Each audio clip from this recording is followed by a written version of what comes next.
স্বাগতম আমার YouTube channel শিক্ষার প্রগতি কোচিং সেন্টার। এখানে যারা নতুন আছো তারা অবশ্যই সাবস্ক্রাইব বাটনটি প্রেস করে দিয়ে বেল আইকনটি অন করে দিও, যাতে তোমার কাছে সবচেয়ে দ্রুত সবার আগে নতুন নতুন ভিডিওগুলো পৌঁছে দেয়।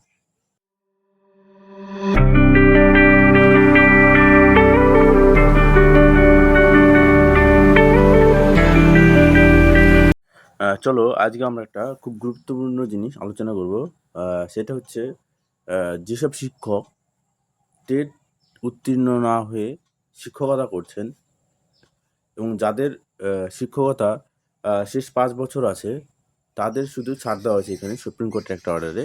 এখানে বলা হয়েছে যে যারা টেট দেওয়া ছাড়া শিক্ষকতা করছেন তাদের প্রত্যেককেই আবার টেট কোয়ালিফাই করতে হবে, সেই জন্য সুপ্রিম কোর্ট থেকে একটা নির্দেশ চলে আসছে এবং সেই নির্দেশ অনুসারে আমাদের যে রাজ্যের যে প্রাথমিক বোর্ড WBBE মানে West Bengal board of primary education, তারা একটা নোটিশ প্রকাশ জারি করেছে। কবে সেটা জারি করেছে 22 তারিখ, মানে আগামীকাল আমি ভিডিওটি করতে পারিনি। তো 22/9/2025 এই বিজ্ঞপ্তিটা জারি করা হয়েছে। এই বিজ্ঞপ্তিতে বলা হয়েছে যে মানে প্রত্যেকটা ডিপিএসপিকেই বলা হয়েছে যে আপনারা এই 15 দিনের মধ্যে এই যে মানে কতগুলো ফুল প্রাথমিক স্কুল এবং সহকারী প্রাথমিক স্কুলগুলোতে কতজন টিচার আছে এরকম যারা হচ্ছে টেট কোয়ালিফাই নেই, এই ডেটাগুলো মানে তাদেরকে সংগ্রহ করতে বলেছে। তো চলো আমরা দেখিনি যে এখানে কি বলেছে।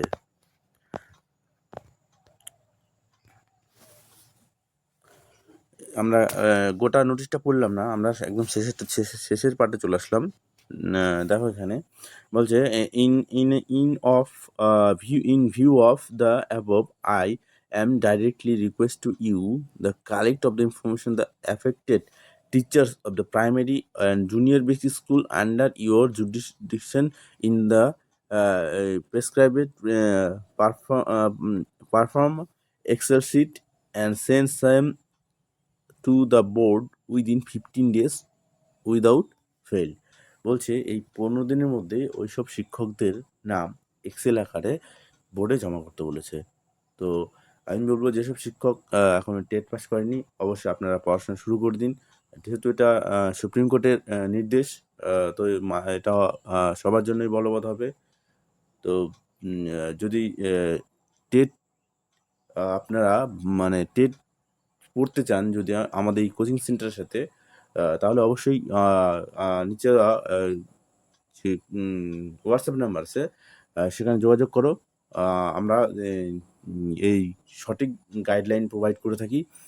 ভিডিওটি কেমন লাগছে অবশ্যই কমেন্টে জানাবে, একটি লাইক করবে এবং শেয়ার করবে। ধন্যবাদ সকলকে এই ভিডিওটি সম্পূর্ণ দেখার জন্য।